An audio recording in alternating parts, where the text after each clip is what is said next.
menyembah-Mu Bapa. Engkau dahsyat buat kami Tuhan. Kau sungguh luar biasa buat kami Tuhan. Dan yang paling penting Tuhan, Tuhan Kau selalu beserta kami, bersama dengan kami. Terima kasih buat hadirat-Mu yang luar biasa pada malam hari ini. Ruach HaKodes, kami bisa rasakan Kau hadir di sini. Kau ada bersama-sama dengan kami. Kau yang telah menyentuh hati kami Tuhan, hari ini bekerja dalam hati kami. Kami minta Tuhan Kau terus berbicara dalam hati kami. Ubah kami Tuhan sehingga kami boleh menjadi pribadi-pribadi yang mengasihi-Mu lebih lagi, mengenal-Mu lebih lagi. Terima kasih Tuhan. Terima kasih Bapa. Dalam nama Yeshua HaMashiach kita yang percaya kita katakan amin. Oke. Berikan tepuk tangan yang paling meriah buat Bapak Yahweh. Oke. Terima kasih para pemusik, para pelayan Tuhan, singer, song leader. Haleluya. Yuk, pada sore hari ini kita akan membahas tentang sesuatu yang saya yakin gak setiap orang bisa terima. Ya, ini kebenaran yang sederhana banget. Saya gak menyampaikan doktrin baru. Ini adalah suatu pengajaran yang seharusnya semua orang udah tahu, tetapi diabaikan. Yuk, boleh saya tolong dibantu dengan PowerPoint ya. Jadi teman-teman, kita hari ini mau belajar kebenaran soal garam. Sekaligus meralat sesuatu tentang garam yang mungkin orang-orang saat ini salah menerimanya. Oke, boleh slide berikutnya dibantu. Kita akan ngomongin soal garam ya. Garam, apa itu garam dan mengapa garam itu penting sekali di dalam kitab suci kita. Dalam firman Tuhan itu garam penting sekali ya. Jadi saya akan bacakan buat teman-teman dari Injil Matai, dikatakan Matai 5 ayat yang ke-13. Kamu adalah garam dunia. Jika garam itu menjadi tawar, dengan apakah ia diasinkan? Tidak ada lagi gunanya selain dibuang dan diinjak orang. Boleh slide berikutnya. Teman-teman, kita mulai dulu dari satu kalimat ini. Kalimat ini adalah kalimat yang seringkali disalahartikan oleh banyak orang ya. Kita akan bahas bersama-sama. Kalau dalam bahasa Inggrisnya kita melihat bahwa kata yang dipakai adalah you are the salt of the earth ya. But if the salt has lost its salinity, how can it be made salty? It is no longer good for anything but to be thrown away and walked on by people. Itu menurut Amplified Bible. Pertama-tama saya ingin tegaskan dulu teman-teman, bahwa kalau kita ngomongin soal garam, ternyata dalam Alkitab bahasa Inggris yang sudah berpuluh-puluh bahkan ratusan tahun ya diterjemahkan. Teman-teman, di situ digunakan kata salinity atau salinitas. Salinitas tidak berbicara soal keasinannya garam, tetapi soal apa yang terkandung secara kimiawi di dalam garam. Artinya apa? Garam di dalam firman Tuhan itu tidak semata-mata ngomongin soal rasa asin untuk garamin masakan, tetapi ngomongin soal properti yang ada di dalam kimiawinya garam. Ya, jadi kita ngomongin soal apa? Bukan cuma soal asinnya, tetapi ngomongin soal gunanya secara kimiawi. Ngomongin soal apa? Soal kegunaan dari garam. Teman-teman, hari ini kita harus sadari satu hal dulu, yaitu apa? Kita semua punya salinity, kita semua punya tujuan, punya purpose, punya suatu hal, tugas yang Tuhan sampaikan, yang Tuhan berikan kepada kita untuk kita penuhi di bumi ini. Jadi teman-teman, yang pertama-tama kita harus tahu bahwa garam gak semata-mata ngomongin soal asin, soal masakan, tetapi soal properti atau kegunaan lain. Mungkin Anda di sini sekarang merasa, iya ini ibaratnya garam, aku ini gak asin. Tapi firman Tuhan berkata, apa gunanya garam yang gak asin? Nah pertanyaannya, apakah Anda pernah melihat garam yang sudah tidak asin? Pernah gak Anda melihat garam yang gak asin? Pernah? Kalau saya belum pernah melihat garam yang gak asin. Artinya apa? Garam punya tujuan. Anda juga punya tujuan. Itu yang pertama-tama. Boleh slide berikutnya. Jadi jangan pernah Anda lupakan kalau Anda punya tujuan. Bapak Yahweh menciptakan Anda. Anda hadir di dunia ini. Anda punya tujuan. Tidak ada seorang pun di ruangan ini yang tidak punya arti, tidak punya panggilan, tidak punya tugas dari Bapak Yahweh. Biarpun Anda sudah tua, Anda punya tugas dari Bapak Yahweh. Biarpun Anda masih terlalu muda, Anda pun punya tugas dari Bapak Yahweh. Jangan biarkan orang menganggap engkau muda, engkau tua, engkau jelek, engkau terlalu gemuk, engkau terlalu kurus. Jangan, karena Bapak Yahweh punya tugas untuk Anda yang cuma Anda yang bisa lakukan. Anda ini spesial, Anda ini khusus, Anda itu dikhususkan, Anda istimewa. Jangan pernah lupa hal itu. Setiap dari antara kita punya peranan untuk dimainkan selama kita hidup di bumi ini. Ada amin? Amin, haleluya. Enggak ada dari antara Anda itu yang produk gagalnya Tuhan. Anda semua itu punya tugas yang khusus, tugas yang luar biasa. Yang kedua teman-teman, pada waktu dikatakan you are the salt of the earth, kita selalu membayangkan kamu adalah garam dunia. Bukan itu yang dimaksudkan di Alkitab. Karena ada juga kalimat yang berkata, you are the light of the world. Kamu adalah terang dunia. Lah di sini kita bingung karena ada dua kata yang dipakai untuk dunia, yaitu ada earth, ada world. Nah, teman-teman, sebelum kita mulai lebih lanjut, firman Tuhan tidak pernah menerima konsep bumi sebagai planet. Ini saya nggak mau ngomongin soal bumi datar. Tetapi kalau kita buka di firman Tuhan, tidak ada referensi bahwa bumi tempat kita tinggal ini adalah sebuah planet, sebuah bola. Nggak ada. Yang ada adalah apa? Kita satu-satunya. Nggak ada planet lain. Kalau kita ngeliat dari firman Tuhan, dari paling depan, dari Bereshit sampai ke akhir ke Wahyu, tidak ada konsep planet, tidak ada konsep mengenai bumi yang bulat. Artinya apa teman-teman? Saya nggak mau ngomongin soal bumi datar, tapi saya mau ngomongin bahwa Anda itu spesial. Firman Tuhan tidak pernah menuliskan bahwa ada manusia lain, atau Yeshua HaMashiach harus mati di atas kayu salib di dunia yang lain. Gak ada. Cuma Anda satu-satunya. Cuma kita satu-satunya yang Bapak Yahweh ciptakan di dunia ini. Teman-teman, ada dua kata yang dipakai, world dan earth. Artinya apa? Kalau world, Tuhan sedang berbicara mengenai kehidupan ini total. Semua ini loh, jagat raya ini. Itu yang dimaksudkan dengan world, semua kehidupan. Nah kalau gitu, earth itu apa? Kita suka bingung karena kita punya konsep planet earth. Planet bumi. Padahal firman Tuhan kalau menuliskan soal earth, makanya firman Tuhan tuh nggak boleh dicomot satu ayat lalu dijadikan pengajaran. Kalau dicomot satu ayat jadi pengajaran, akibatnya nanti kita semua yang makan nasi kita berdosa. Karena firman Tuhan juga menuliskan roti akan menjadi makananmu. Berarti kita yang makan nasi dosa semua. Lah bukan begitu artinya. Kita nggak boleh nyomot satu ayat lalu jadi pengajaran. Kita harus adu dengan ayat lain. Nah setiap kali firman Tuhan berkata soal earth, misalnya apa? Earthen vessel, itu bicara soal apa? Bejana tanah liat. Tiap kali firman Tuhan bicara soal earth, yang dimaksud bukan planet earth. Karena firman Tuhan tidak mengenal konsep planet. Tetapi firman Tuhan tiap kali ngomong soal earth, artinya adalah tanah. Dari debu tanah kamu diciptakan. Setiap kali ngomong soal earth, pasti munculnya adalah tanah. Jadi ini adalah suatu tantangan bagi teologi kita. Berarti apa artinya? You are the salt of the earth. Artinya kamu adalah garam tanah. Lah kenapa garam tanah? Ini merubah konsep teologi kita, Pak. Betul. Kenapa kita garam tanah? Karena kita manusia diciptakan dari apa? Tanah. Berarti apa artinya kita ini garam tanah? Kita harus menggarami manusia lain. Kita harus memberkati manusia lain.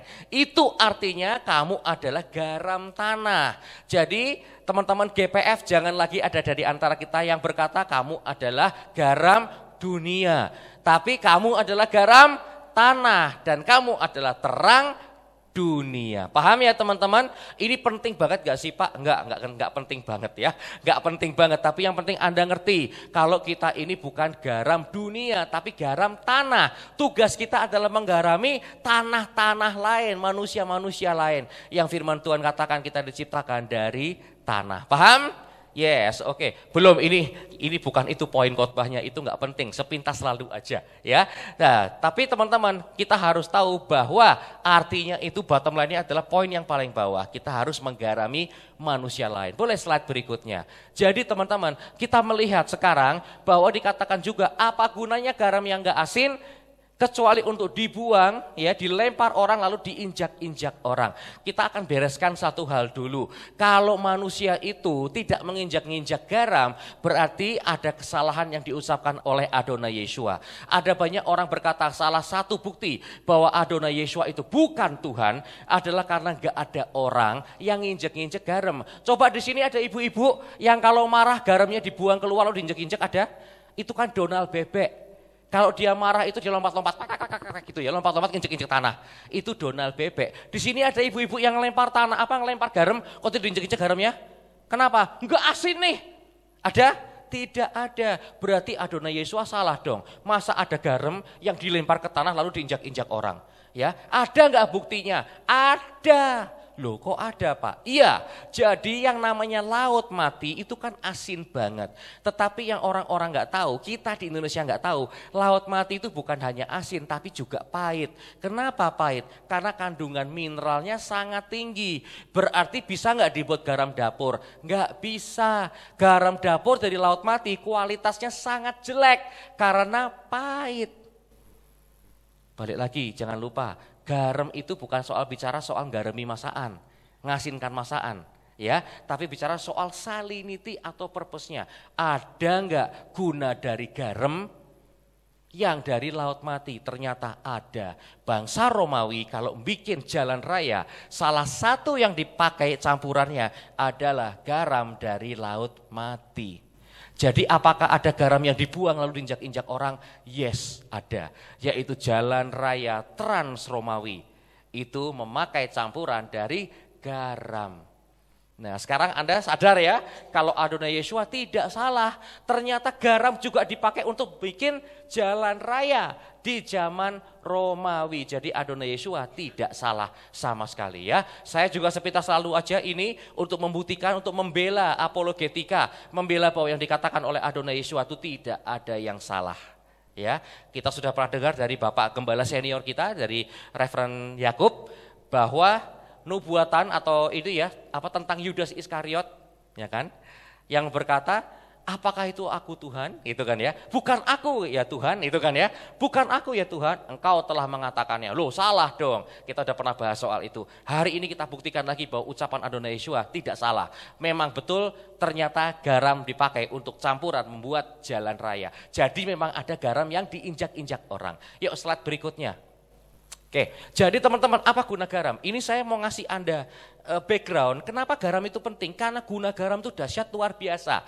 Ya, memberi rasa pada masakan kita udah tahu. Zaman sekarang lagi heboh, garam itu jangan dipanaskan. Masakan kalau udah jadi baru terakhir dikasih garam. Sudah tahu, Alkitab sudah mengatakan itu jauh-jauh hari sebelumnya. Ya, dikatakan dalam Amsal kalau nggak salah, apa gunanya garam? Selain untuk mengasinkan masakan, mengasinkan masakan. Artinya apa? Sudah jadi masakan baru diasinkan dengan garam. Berarti orang Yahudi zaman dulu kalau masak, jadi dulu matang dulu masakannya, baru terakhir dikasih garam. Jadi yang orang-orang sekarang heboh itu kuno. Firman Tuhan sudah menuliskan. Ya. Berikutnya apa lagi? Antiseptik. Garam itu dipakai untuk mensterilkan supaya enggak infeksi teman-teman ya. Apalagi menyembuhkan jerawat. Nah belum tahu kan? Eksfoliator atau sebagai scrub. Ya. Buat cewek-cewek yang pakai serap, sekarang suami-suami ada berita baik untuk Anda. Jangan dibelikan serap, suruh pakai garam gitu ya. Jangan ya, beda garamnya. Ya, jangan nanti wah hemat ki mah tak beli ke scrub. Lu ki apa? Garam dapur. Salah, Pak. Beda garamnya ya. Jangan ditiru. Mengobati luka, mencuci mulut. Mencuci mulut itu bukan berarti puding, itu bukan ya. Es krim bukan itu, pencuci mulut itu artinya untuk mencuci, mensterilkan mulut ya. Lalu apalagi melancarkan metabolisme, meringankan bronkitis dan gangguan pernafasan, membuat badan rileks, jangan diminum. Membuat badan rileks itu, garam itu Anda taruh ke dalam ember diisi dengan air panas, diaduk, cemplungkan kaki Anda di situ, Anda rileks. Ya, jangan wah saya lagi stres nih, tak minum garam banyak-banyak, diare nanti ya. Jangan ditiru ya. Jadi rileks tubuh itu untuk nyemplungin kaki ya. Mencegah hiponatremia. Nah, itu yang dulu zaman Orde Baru itu ada yang namanya garam yodium. Itu karena kurang yodium ya. Jadi kalau orang kurang yodium juga tidak sehat ya. Oke. Menjaga kesehatan pencernaan dan lain-lain, boleh di skip lagi satu, totalnya ada lebih dari 450.000 manfaat garam, belum termasuk buat bikin jalan raya. Jadi teman-teman boleh slide berikutnya, garam itu sangat penting. Nah di Alkitab disinggung ada yang namanya perjanjian garam, tapi tidak diterangkan di Alkitab apa itu perjanjian garam. Kalau saya buka-buka YouTube, buka-buka di Google, hamba Tuhan itu menyinggung perjanjian garam, tapi nggak pernah diterangkan apa itu perjanjian garam. Makanya banyak gereja, terutama gereja Protestan, gereja Pentakosta, karismatik, itu ngaco semua soal perjanjian garam. Karena nggak pernah dijelaskan perjanjian garam itu apa. Coba di sini ada yang tahu perjanjian garam itu apa? Yang tahu boleh angkat tangan, yang tahu aja, nggak saya suruh nerangin deh. Yang tahu perjanjian garam itu apa boleh angkat tangan? Nggak tahu. Lah iya karena di Alkitab memang nggak dituliskan, nggak dirinci apa itu perjanjian garam. Tetapi disinggung. Nah kita bingung kan, jadi kalau kayak gitu kita harus melihat adat atau kebudayaan yang terjadi di Timur Tengah. Orang Israel itu, orang Timur Tengah itu ngapain? Perjanjian garam itu artinya apa buat mereka? Nah teman-teman, ini adalah sesuatu yang terjadi di tahun 1979. Ini real teman-teman. Pada hari itu, yaitu pada tanggal 26 Maret 1979, Presiden Mesir yang bernama Anwar Sadat ya, mengadakan perjanjian damai dengan Menachem Begin, dia itu adalah Perdana Menteri Israel, mengadakan perjanjian damai. Disaksikan oleh Presiden Amerika yang bernama Jimmy Carter. Pada waktu selesai ditandatangani perjanjian, ya, Anwar Sadat berkata, yuk kamu sekarang berkunjung ke Mesir. Menachem Begin bilang apa? Saya orang Yahudi berkunjung ke Mesir, pasti nanti rakyatmu bunuh saya. Anwar Sadat tersenyum lalu dia berkata, enggak apa-apa, nanti kita makan garam. Artinya apa teman-teman? Artinya Anwar Sadat menyodorkan perjanjian garam. Pada waktu Menachem Begin mendarat di Mesir, mereka disambut, ya dia disambut oleh Anwar Sadat, lalu di ruang tunggu di bandara mereka makan roti. Loh kok katanya makan garam, kok makan roti? Rotinya dibubuhi garam. Itulah yang namanya perjanjian garam. Artinya apa kalau orang Timur Tengah mengadakan perjanjian garam? Perjanjian garam itu dijamin oleh nyawa yang mengadakan perjanjian. Jadi artinya apa? Anwar Sadat kan sudah tahu, rakyatnya dia tahu tentang perjanjian garam. Dia mengatakan nanti kita makan garam. Artinya apa? Rakyat Mesir, kalau kamu berani bunuh Menachem Begin, ya berarti kamu bunuh aku. Karena kita makan garam, artinya aku menjamin dengan nyawaku. Barang siapa membunuh Menachem Begin sama dengan membunuh aku. Itu perjanjian garam. Paham? Paham. Oke, yuk slide berikutnya. Garam itu penting banget. Sampai-sampai teman-teman kita mengenal kata solidus, ya. Solidus. Jadi kalau kita mengenal kata gajian itu bahasa Inggrisnya apa? Salary, betul? Salary itu berasal dari kata salt. Emas, solidus, berasal dari kata salt. Loh, berarti lebih berharga garam Pak daripada emas. Ya iyalah, di zaman Salomo emas itu cuma dipakai untuk bangun jalan. Tetapi garam punya lebih dari 450.000 kegunaan. Lah Anda mau nggak digaji sama properti yang buat bangun jalan? Orang zaman itu nggak mau. Ngapain gue digaji emas? Mending gue digaji garam. Sampai ada istilah dalam bahasa Inggris gitu loh. Are you worth your salt? Artinya apa? Ya kamu digaji tuh, yang gaji kamu tuh layak gak gaji kamu segitu? Kalau kamu malas-malasan, itu loh artinya. Ya, jadi garam itu sangat penting. Sampai kata soldier, serdadu, dari kata soldare, artinya yang diberi garam. Nah kalau sekarang aneh ya, yuk tak gaji yuk 2 kilo garam, moh Pak ngapain? Ya kan, digaji pakai apa? Pakai emas yuk, mau ya kan. Nah tapi zaman dulu tuh kebalikannya, orang lebih suka digaji pakai garam daripada pakai emas. Makanya ada istilah salarium, artinya apa? Pemberian atau pembagian garam. Ya, di sini para pengerja, ya mau Anda setiap kali habis melayani saya kasih persembahan kasih, mau? Saya amplopi garam 100 gram gitu mau? Nah, boleh dibawa pulang ya. Ya minimal Anda kan pasti semua jadi beriodium, bayi Anda sehat ya. Oke, ini apa toh ki? Yuk, lanjut lagi slide berikutnya. Jadi garam itu penting banget ya. Nah, sekarang kita kasih guna garam menurut firman Tuhan itu apa? Pertama-tama, guna garam adalah untuk mentahirkan, menyucikan. Ya, nah ada ayatnya enggak? Ada.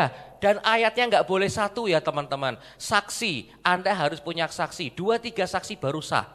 Jadi enggak boleh ngambil satu ayat lalu jadikan pengajaran. Ya, di sini dikatakan di Keluaran 30-35. Semua ini harus kau buat menjadi ukupan suatu campuran rempah-rempah seperti buatan seorang tukang campur rempah-rempah digarami, baru berikutnya kata apa?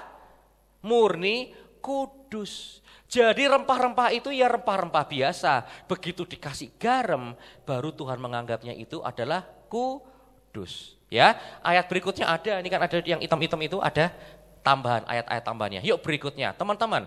Guna garam adalah untuk mentahirkan. Artinya apa? Kalau Anda adalah garam tanah, Anda harus menggarami tanah lain. Pertanyaan pertama, apakah dengan hadirnya Anda orang-orang jadi kudus? Apakah sekeliling Anda jadi kudus, jadi tahir kalau bergaul dengan Anda? Nah, ada orang-orang di kehilat lain. Kalau ngomongin di Facebook, kalau bincang-bincang di Facebook, orang lain malah jadi mangkelati, malah jadi jengkel, sumpah serapah keluar, itu tidak menguduskan. Itu bikin orang jatuh dalam dosa. Tiap kali ketemu dia, tiap kali dia bicara di Facebook, yang ada malah ribut. Nggak ada shalom, yang ada malah kegemparan, kehebohan, keributan, percekcokan, pertikaian. Apakah itu yang namanya anak-anak Bapak Yahweh? Jelas tidak. Tugas Anda adalah menjadi garam. Kalau ada Anda, sekeliling Anda menjadi tahir, sekeliling Anda menjadi kudus, itu baru menggarami. Jadi itu fungsi yang pertama. Pertanyaannya, pada waktu ada Anda, apakah sekeliling Anda ada perubahan karakter? Apakah mereka lebih rohani kalau ada Anda? Dan sekali lagi Bapak Ibu, kalau Anda pakai kata-kata yang kasar, orang gak ada yang bertobat gara-gara kata-kata kasar. Orang gak ada yang bertobat gara-gara debat sama Anda lalu kalah. Yang ada mereka jengkel lalu mereka akan balas dendam di topik berikutnya. Tetapi teman-teman, mari kita membangun iman orang. Jangan meruntuhkan iman orang. Kita bangun iman orang. Ya, ada yang bilang, iya, dulu waktu gue SNM, Anda tahu SNM? Kita nih loh SNM, ya, Sacred Name Movement, alias pemuja pengagung yang mengasihi nama Bapa Yahweh, itu kita SNM. Ada orang yang bilang, iya dulu gue juga SNM, tapi sekarang gue udah bertobat. Ada jengkel gak kalau dengar gitu? Dulu SNM, sekarang udah bertobat. Lah jadi apa? Betul gak? Nah, kan kurang aja, berarti ngatain kita orang-orang yang belum bertobat. Yang ada kalau dia ngomong, semua yang dengar malah jadi jengkel. Maksud wah ya, lalu berantem gelut sendiri di Facebook. Jangan kita jadi orang seperti mereka ya. Kalau ada yang mendebat kita, kita jawab dengan penuh kasih ya. Ingat kata firman Tuhan, kalau kita ditampar pipi kiri, kita berikan tangan kanan. Betul? Salah ya, kasih pipi kanan artinya kasih kesempatan untuk dia debat kita lebih lagi. Nyalah kayak kita lebih lagi, enggak apa-apa. Karena dia 1000 kali nyalah ke 3, 4, 5 topik, dia pasti akan nangkep juga maksudnya apa. Betul ya teman-teman? Jadi itu artinya, memberi pipi kiri, memberi pipi kanan itu artinya apa? Memberi kesempatan untuk dia menyerang kita lagi, enggak apa-apa. Serang bolak-balik kan lama-lama dia paham juga yang kita maksudkan apa. Ya, oke. Berikutnya, slide berikutnya. Fungsi kedua adalah untuk menghukum. Fungsi garam yang kedua adalah untuk menghukum, untuk mematikan. Loh, mana ada ayatnya Pak untuk mematikan? Ada, ya. Hakim-hakim pasal 9 ayat 45. Sehari-harian itu Abimelek berperang melawan kota itu. Ia merebut kota itu dan membunuh orang-orang yang ada dalamnya. Kemudian dirobohkannya kota itu dan ditaburinya dengan garam. Anda tahu nggak apa yang terjadi kalau suatu ladang ditaburi garam, maka ladang itu jadi tandus. Mau disiram air kayak apapun banyaknya, tidak mungkin lagi ada pohon yang bisa tumbuh. Slide berikutnya. Maka teman-teman itu artinya apa? Kalau orang-orang bergaul dengan Anda, apakah betul kehadiran kita sebagai garam itu membuat kutuk dosa itu mati di orang itu? Atau malah sebaliknya, malah dosa dan kutuk malah tumbuh dengan suburnya. Anda tahu ada orang-orang seperti itu, tiap kali ada orang itu, orang yang sudah lama gak merokok, merokok lagi. Tidak pernah minum bir, malah minum bir. Tidak kenal tempat-tempat yang jelek-jelek, tempat-tempat kotor, malah pergi ke tempat kotor. Nah, kita harus menjadi yang sebaliknya. Kalau ada kita, seharusnya kutuk dosa, bahkan kutuk apapun juga itu nggak bisa bertumbuh lagi. Harusnya seperti itu. Kalau ada kita, orang-orang akan merasa, iya loh, ternyata dia memberikan dampak yang positif buat saya. Dulu males-malesan, sekarang rajin. Ya, saya itu paling jengkel kalau ada jemaat yang ngotorin rumah ibadah. Masuk ke gereja, lalu merospekin orang-orang untuk investasi bodong misalnya. Wah, orang-orang mau semua bayar 10 juta, nanti bulan depan jadi 13 juta. Saya udah buktikan kok, kesaksiannya banyak. Rame-rame orang gereja ikut masukin uang semua. Setelah itu dia kabur. Investasinya mana mau ditarik? Enggak bisa. Aduh, sebagai gembala saya cuma bisa ngomong itu M-nya banyak gitu ya, M. Ya kok ada. Investasi bodong itu tidak menjadi berkat, tidak menggarami. Tapi coba orang masuk, lalu bilang, kamu ngapain sehari-hari?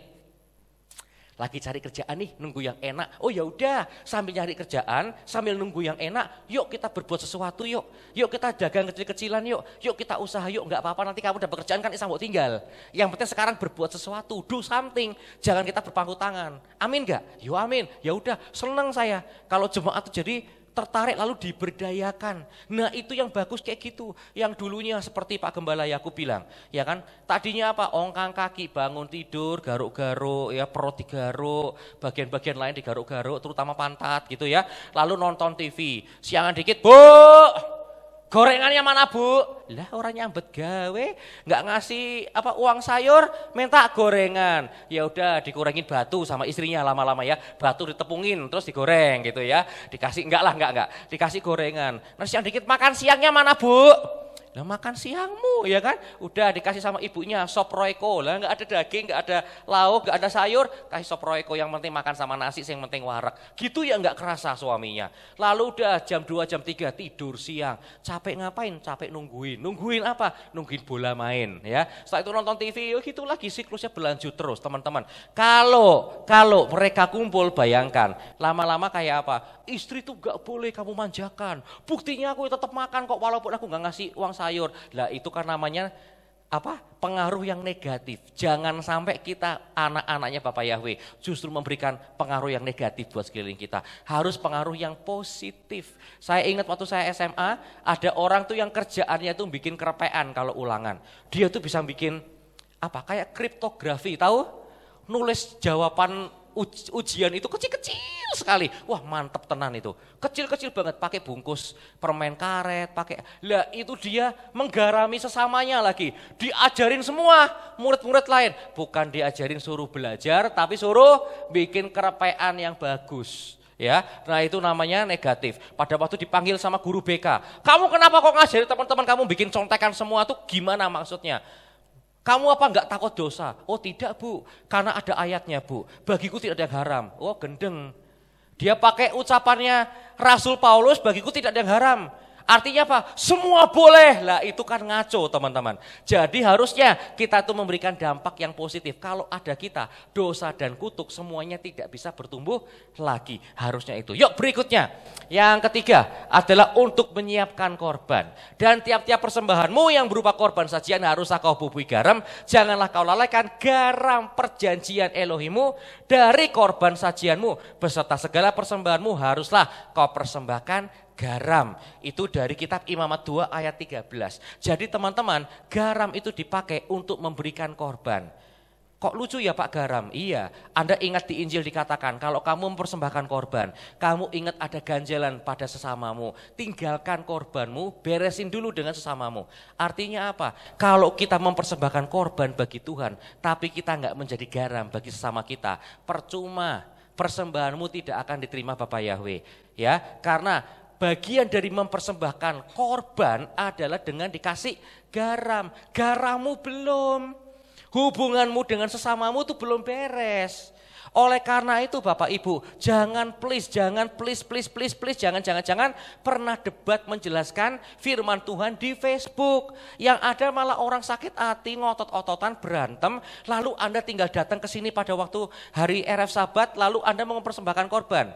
Dipikir diterima korbanmu, enggak diterima karena belum beres, belum mbok garemi. Jadi harus dipersembahkan dengan garam. Slide berikutnya. Ini artinya teman-teman, kita harus menjadi atau kita harus mempersembahkan korban itu yang enak, komplit dengan garam.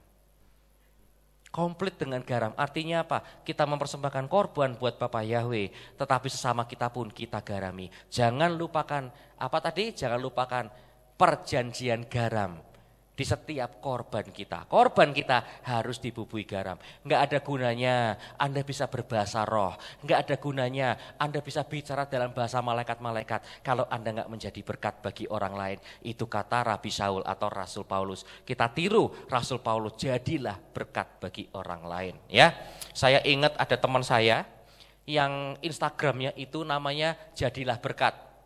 Padahal Instagram itu enggak jadi berkat. Enggak ada Instagram jadi berkat. Yang ada orang lihat Instagram malah jadi iri. Betul enggak? Hidup itu fine-fine aja. Penuh sukacita dan damai sejahtera. Sampai Anda melihat Instagram orang. Begitu Anda buka Instagram orang. Ih kok cantik ya enggak kayak aku. Ih kok ganteng ya enggak kayak aku. Ih makan di restoran lagi. Ih makan di restoran lagi. Ih makan steak. Aku makannya steak. Tahu steak? Tongkat. Dia makannya steak, daging. Kok makan steak terus ya teman-teman? Aduh ini piye ini, berarti aku ini tidak diberkati oleh Tuhan. Tuhan jahat, dia hidupnya enak, aku enggak. Makanya jangan suka buka ngintip Instagramnya orang. Malah yang ada sakit hati ya. Ya itulah teman-teman. Tapi saya enggak kok Pak, ya enggak apa-apa. Berarti Anda sudah sadar posisi Anda di dalam Bapak Yahweh, Anda nggak sakit hati. Buat yang lagi down, kecewa, apalagi patah hati, jangan buka Instagram. Nanti Anda buka Instagram ada iklannya Dilan, lalu Anda bilang, waduh aku dilanda kegalauan ya. Karena ngeliat Dilan, amit-amit ya Tuhan, Dilan aja punya gandengan ya. Lalu kita ngomong sama Bro Abraham, oke. Ya, bilang Om Pen, aku kok nggak punya pasangan ya.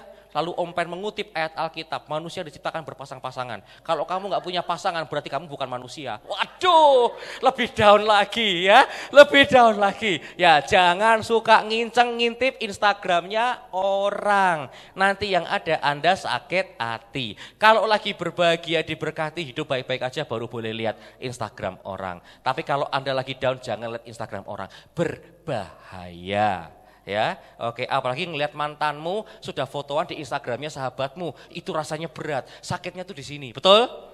Enggak ada yang ngalami semua ya, enggak apa-apa. Ini ibadah jompo ya malam ini ya.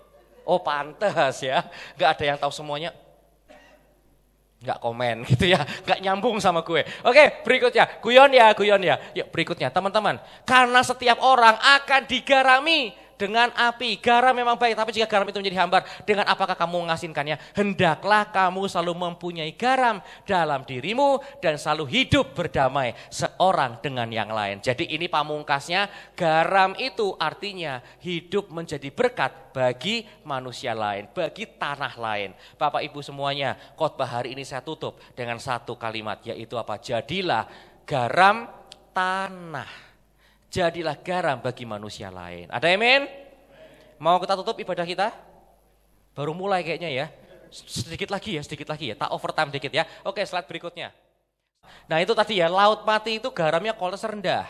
Tetapi zaman sekarang kita ngerti bahwa untuk jadi garam masakan kualitasnya jelek. Tapi untuk jadi masker wajah kualitasnya terbaik. Heran kalau ada orang ke Israel, kamu titipnya apa? Lu titip lumpur ya. Apa kira-kira ono lumpur? Beda lumpurnya. Lumpur laut mati itu wow, bikin yang usia 70 tahun jadi usia 60 tahun.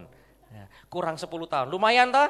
Nah yang masih remaja di sini yang umur 15 tahun jangan pakai. Nanti kamu jadi umur 5 tahun gak ada yang mau sama kamu nanti ya. Jadi jangan pakai lumpur laut mati, nanti berkurang 10 tahun. Yuk slide berikutnya.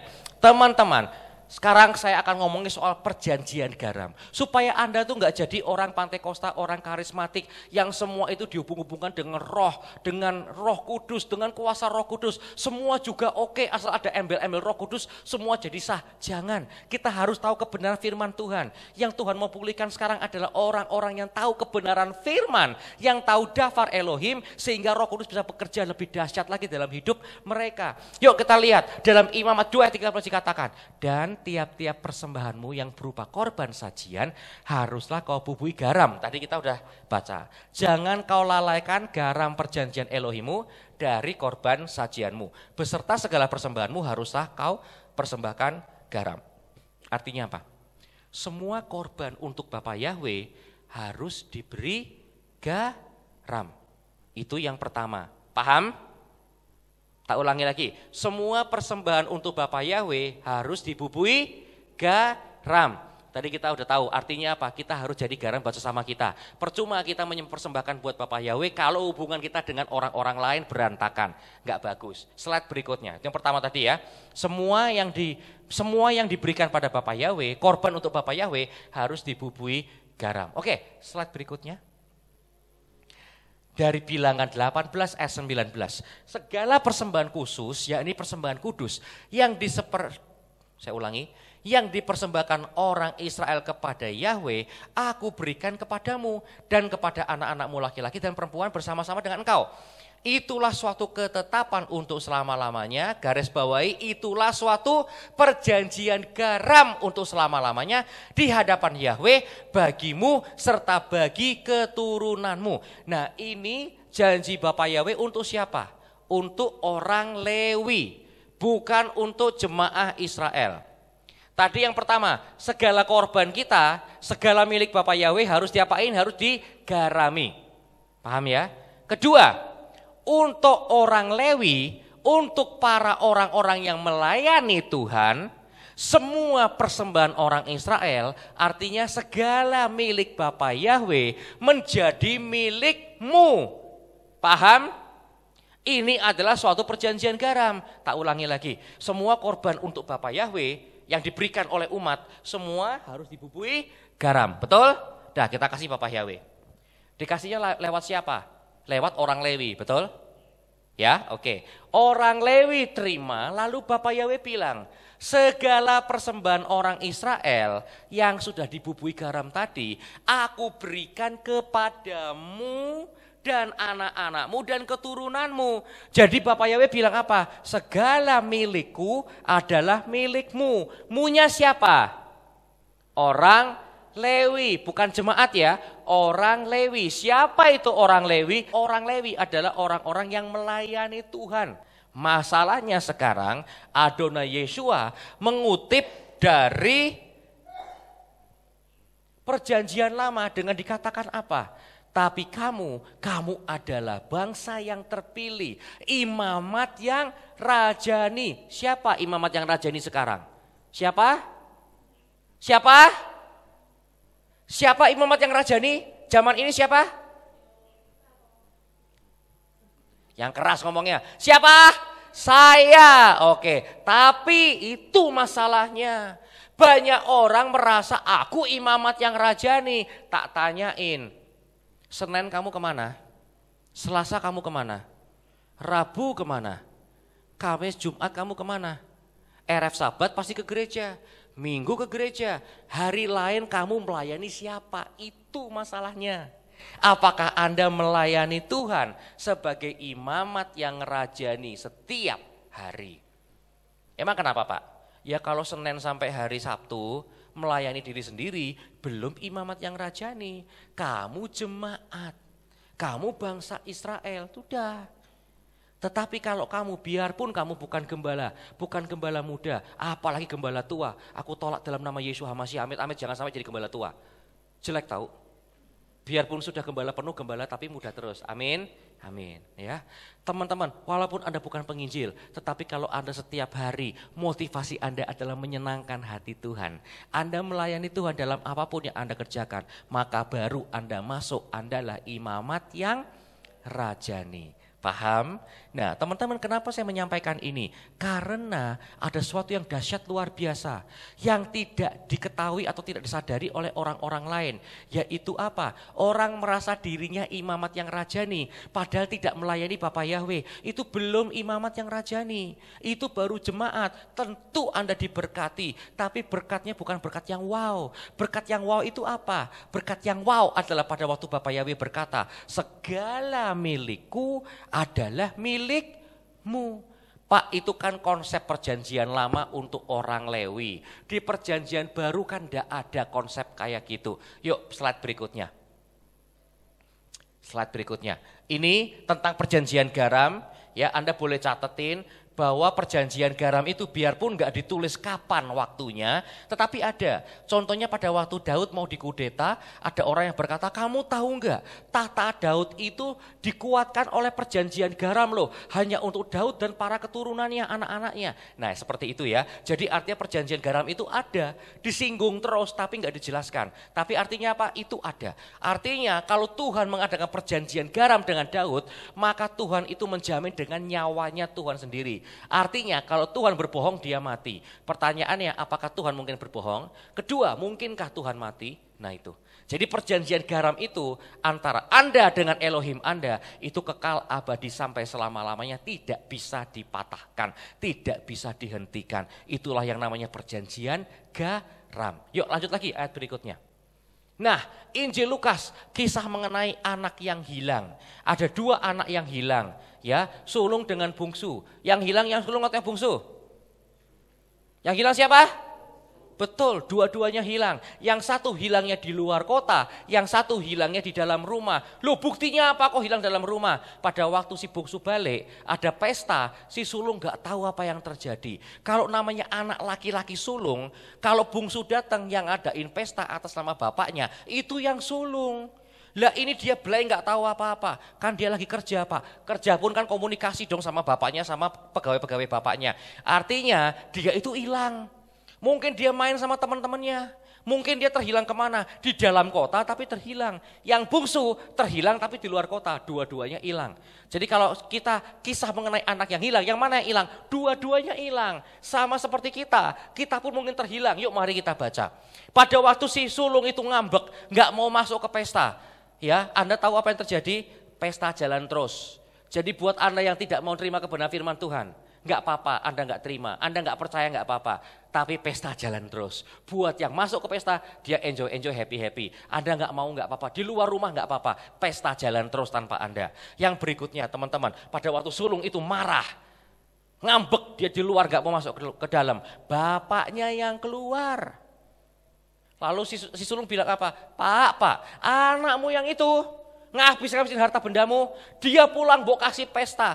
Aku mbok kasih kambing buat batibul aja enggak. Bilang gitu kan, intinya bilang gitu kan sulung kan. Ya aku mbok kayak kambing bandot aja enggak. Ya kan? Tetapi sekarang di sini bapaknya bilang apa? Anak sulung tadi berkata, "Pak, aku kan di sini bersama denganmu. Aku kan selalu tidak pernah tidak. Ya, selalu always gak pernah never." Ya betul, berarti dia bisa bahasa Inggris. Selalu kan always, gak pernah kan never ya. Saya tuh selalu always gak pernah never melakukan kehendakmu. Nah, kita seringkali baca Alkitab itu salah.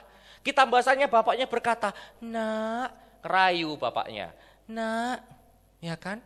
"Engkau selalu bersama-sama dengan aku dan segala kepunyaanku adalah kepunyaanmu." Salah.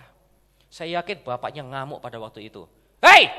Kamu bilang kamu selalu bersama dengan aku. Kamu bilang segala keinginanku pasti kamu turuti. Kalau benar kamu bersama dengan aku, segala punyaku itu punyamu." Paham? Itu yang dikatakan Bapak Yahweh hari ini. Kamu bilang kamu melayani aku. Kalau kamu betul melayani aku, segala milikku itu milikmu. Konsep perjanjian lama diulangi lagi di perjanjian baru. Adonai Yesua enggak pernah lari dari Torah. Selalu dia merujuk kembali kepada Torah. Karena dia tidak membatalkan Torah, tapi dia menggenapi Torah. Dan hari ini Adonai Yesua ingin Anda juga menggenapi Torah. Kalau Anda betul melayani Tuhan, maka jangan jadi pengemis. Tuhan nyuwung berkat-Mu Tuhan, tolong Tuhan, kasih aku berkat-Mu. Kalau kamu melayani aku, segala milikku itu milik-Mu. Jangan kayak karyawan. Bangun nak. Butuh apa? Kambing. Katakan kambing datang dalam nama Adonai Yesua HaMashiach. Datang. Butuh apa lagi? Tuhan, aku butuh Tuhan, seorang istri Tuhan yang bisa bantu aku pelayanan bersama-sama. Aku butuh ibu gembala. Saya yakin banget Tuhan berkata, haleluya, katakan setiap hari. Nikah bulan Juni. Amin, haleluya. Teman-teman, apapun yang dimiliki Bapak Yahweh, itu milikmu. Tapi syaratnya apa? Itu hanya bagi orang Lewi, orang yang melayani Tuhan. Nah pertanyaannya, Anda melayani siapa? Makanya pada waktu teman-teman bilang, yuk main yuk, gak usah belajar. Ngapain, yang penting kamu kan pinter, minimal 7 udah lulus lah. Yang penting lulus, gak usah terlalu bersemangat gitu loh. Kalau Anda bilang, iya tapi aku mau belajar karena aku mau memuliakan nama Bapak Yahweh. Itu Anda melayani Tuhan, walaupun Anda masih sekolah, walaupun Anda masih kuliah. Tapi itu loh, itikat atau hati hamba itu yang dicari. Tuhan, aku menyenangkanmu, apapun yang aku perbuat aku menyenangkanmu. Yuk para suami-suami terutama, kalau istri lagi ngambek, ingat kitab Kejadian. Hawa itu diciptakan pada waktu Adam sedang tidur. Jadi kalau istri Anda lagi petingkah, jangan mbok ladeni, mbok teladungi, mbok ajak berantem. Tidur aja, tidur. Nanti Bapak Yahweh yang membetulkan hatinya. Serahkan pada Bapak Yahweh, katakan Tuhan, keadaan ini gak enak Tuhan, tapi aku mau menyenangkanmu. Aku mesti gimana Tuhan? Pada waktu hal yang paling berat terjadi dalam hidup saya tanya sama Tuhan, tiap hari saya ke gereja, tiap hari ada ibadah. Untungnya dulu saya melayani di suatu gereja yang setiap hari ada ibadah. Kamu datang tiap hari itu pasti ada ibadah. Pasti, itu gereja yang tidak percaya pada konseling. Ngapain konseling pada manusia? Mau konseling sama Tuhan. Kamu datang ke hadirat Tuhan, kamu doa sama Tuhan, kamu kan nanti ada jalan keluar. Saya tiap hari ke gereja. Itu pada waktu saya dapat masalah yang sangat berat, tidak ada jalan keluar. Dan yang terjadi apa? Tuhan bilang apa? Udah, jangan terlibat sama kejahatan manusia, tinggal lepasin. Aku mau ngelawan Tuhan. Aku dapat lawyer yang bagus, gratis lagi. Karena jemaat itu ada yang orang ngetop, ya orang yang suka ke itu, suka mempilotkan perusahaan-perusahaan itu lawyer yang ngetop, ya. Saya dapat gratis Tuhan, ya kan? Jangan terlibat sama kejahatan ini, tinggal. Dengan berat hati saya tinggalkan teman-teman. Saya waktu nggak ngerti maksudnya apa. Biar Tuhan yang membela kamu, Tuhan yang membela kamu. Yang penting Tuhan yang membela kamu. Udah let go. Jangan bawa cekeli terus. Saya nangis-nangis. Jalan kaki saya kemana nangis-nangis. Saya senang kalau jalan kaki karena saya bisa berdoa. Tuhan tolong bela aku ya Tuhan. Pembelaan Tuhan tuh nggak kayak yang saya minta. Saya terusir sampai harus pindah kota. Terusir benar-benar. Tapi sekarang saya baru ngelihat ternyata tangan Tuhan itu dahsyat luar biasa. Coba saya masih pakai kehidupan yang dulu. Teman-teman, saya mungkin gak bisa melayani Tuhan. Ngomongnya tok melayani Tuhan. Tapi faktanya aja teman-teman, yang saya lakukan sekarang dalam pelayanan itu jauh lebih dahsyat daripada yang saya lakukan 4 tahun yang lalu. Jadi teman-teman, kadangkala Tuhan tuh gak bisa dimengerti. Tapi satu hal yang pasti, setiap masalah Anda katakan, Tuhan, aku tahu aku punya perjanjian garam antara aku dengan Elohimku. Engkau pasti turun tangan. Teman-teman, saya mau kesaksian. Tiap kali ada masalah, katakan satu hal. Ungkit itu, Tuhan aku tahu, aku punya perjanjian garam antara aku dan Elohimku. Tak serahin dalam tanganmu. Ingat ini Bapak yang bilang, dikuatkan lagi oleh Adonai Yeshua yang berkata, segala milikku itu milikmu. Ada amin? Kalau ada amin, mari kita panggil berdiri. Saya rindu berdoa buat teman-teman semuanya sebelum saya serahkan kembali ke Pak Cito. Yuk mari kita pakai berdiri, saya akan doa buat teman-teman. Bapa, kami mengucap syukur pada hari ini kami sudah belajar mengenai perjanjian garam. Perjanjian yang sangat penting Tuhan. Tuhan, perjanjian yang lebih penting dari itu hanya perjanjian darah. Sisanya perjanjian yang terpenting adalah perjanjian garam. Dan hari ini kami sadar ya Tuhan, kalau kami punya perjanjian garam antara kami dengan Elohim kami, segala milikmu adalah milik kami Tuhan, kalau kami melayanimu. Hari ini Tuhan, kami nyatakan, ini kami Tuhan. Seperti tadi pagi kami sudah nyatakan, Tuhan ini kami, pakai kami untuk hormat dan kemuliaan-Mu. Kami malam ini kami minta satu langkah lebih lagi Tuhan. Kami minta izinkan kami Tuhan untuk memuliakan-Mu. Kami minta ya Tuhan, Kau yang memberi kami kuasa dan otoritas-Mu, supaya Engkau berkenan Tuhan, memakai kami untuk memuliakan nama-Mu. Terima kasih ya Bapa, ada banyak bejana hari ini. Kami mau menjadi bejana untuk hormat dan kemuliaan nama-Mu Tuhan. Kami minta izinkan kami membawa nama Yahweh, membawa nama Yeshua HaMashiach sampai ke ujung bumi untuk hormat dan kemuliaan nama-Mu Bapa. Terima kasih Bapa, pakai kami Tuhan. Ini kami, urapi kami, pakai kami Tuhan. Terima kasih Bapa, terima kasih Tuhan. Kami serahkan tubuh jiwa roh kami Tuhan hari ini untuk hormat kemuliaan bagi nama-Mu, untuk melayani-Mu Tuhan. Terima kasih Bapa. Dalam nama Yeshua HaMashiach, kita yang sudah menyerahkan diri kita untuk hormat dan kemuliaan nama Tuhan, kita katakan amin. Berikan tepuk tangan yang paling meriah untuk Bapak Yahweh. Saya serahkan kembali kepada hamba-Nya.